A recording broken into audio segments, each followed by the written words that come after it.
Hello and welcome back to Max Walker Fish Radio here today. We'll be doing episode 2 on the classic Racing Stories series. So yeah, let's get started.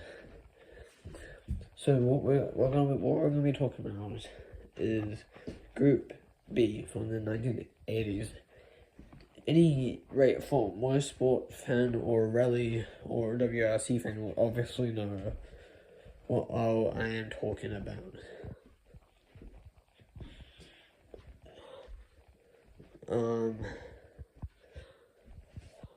Yeah. So the whole thing started is where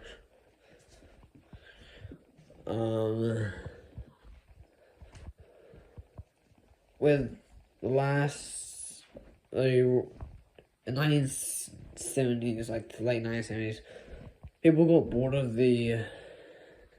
bored. Things need to be becoming more exciting, more,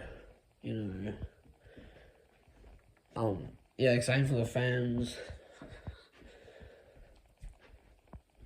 And the drivers, the fans, and manufacturers were bored. But that was perfect timing.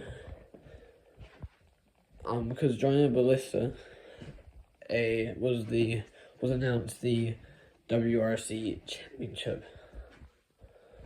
And yeah, he made the Group B group. It's basically the group's basically like a go put anything on your car, make it fast as hell, try and win a rally.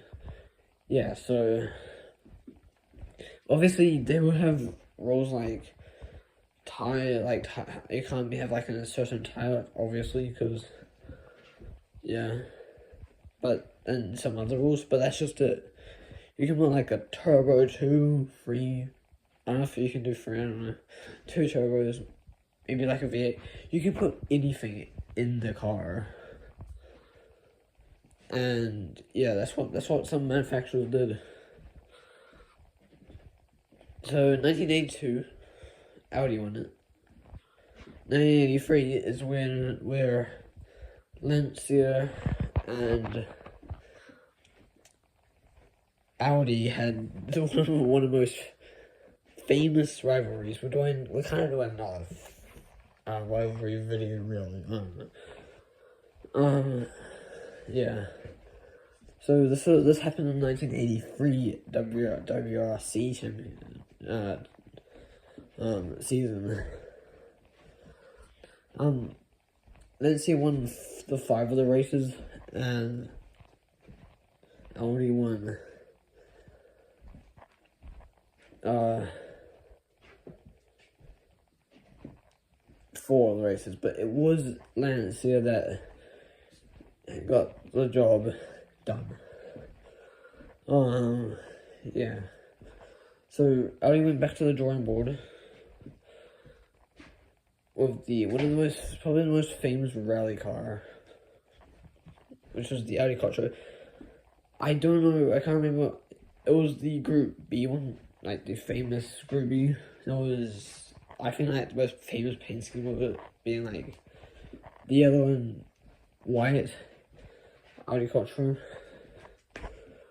And yeah, I think like the greatest Audi. Or no, I think it's like it was the Audi, but I think it was like the greatest rally car. Yeah, you also had the Peugeots, the Peugeot that I always forget cars. I don't know why, but that Peugeot from Group B, the Ford Escort. We'll be talking about the Ford Escort like a little bit later, but and yeah,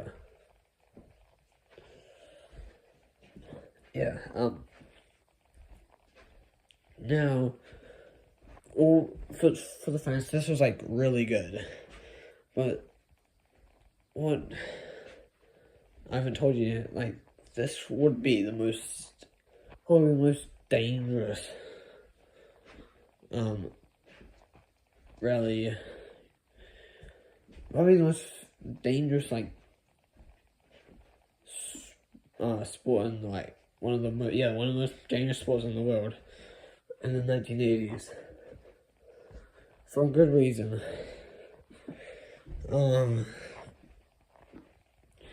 In 1 year at the Portuguese Grand Prix, Portugal has had like famous moments in their history of motorsports. Ayrton Senna taking his first win at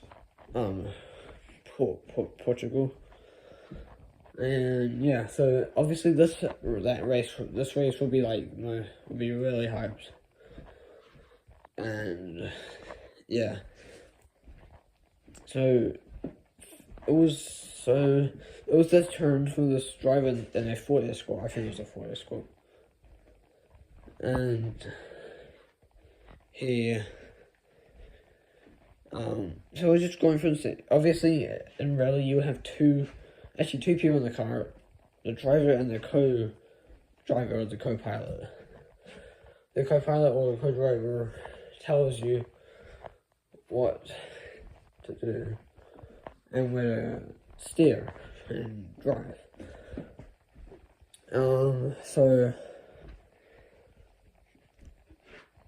This is probably where like the darkest moment in rally, maybe the darkest day in rally, where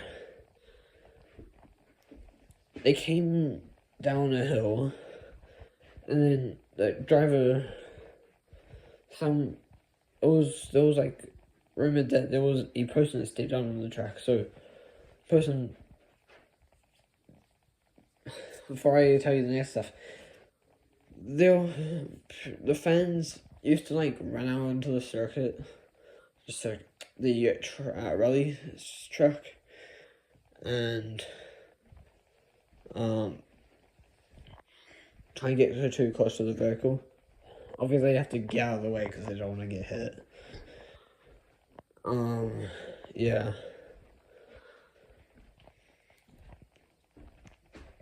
And so, like, either side of the track, there's like a netting where people stand behind.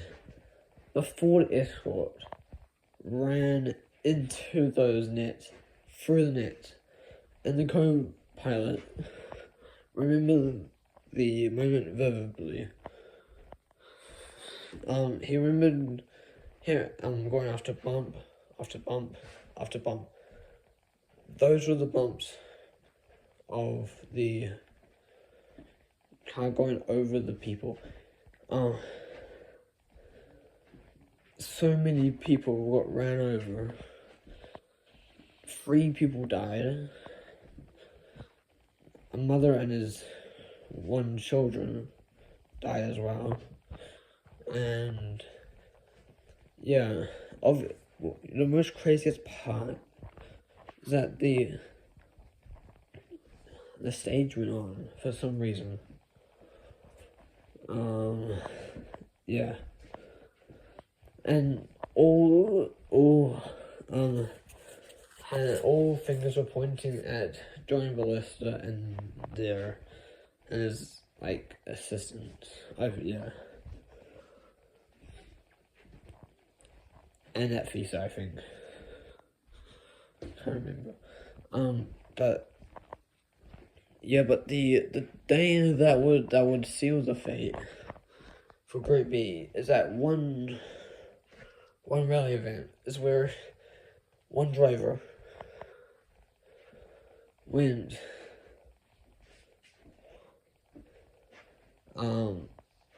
like an embankment, and the person, I remember it now, the 205, I think. Yeah, the Peugeot 205, and rolled down it, burst into flames. And all the driver and the co-pilot could do was just sit there in the flamey car. The car that was basically getting cremated at this point. And by the time people saw it, it was just too late. The co-pilot and the driver was dead. Also, talking about the Portuguese incident, I mean, they were both fine. The driver and the co-pilot, the fans weren't. But, yeah. Also, in that same Portuguese rally, the driver had his head on the steering. Not dead, not hurt, but just shocked. Like, think about it, like, having a car, like, you're staying close to a circuit and the car just hurtling towards you. Like, that's some scary stuff. Yeah. Obviously nowadays they have the nets, like, they have the people way farther back. And yeah.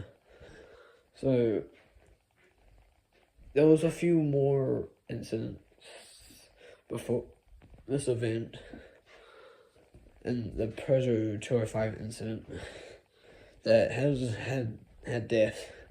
So this was like the final time that Group B for that season, for 1986, was the last season of Group B, and forever it was shut down. That's why, yeah, so amazing cars, not so amazing crashes.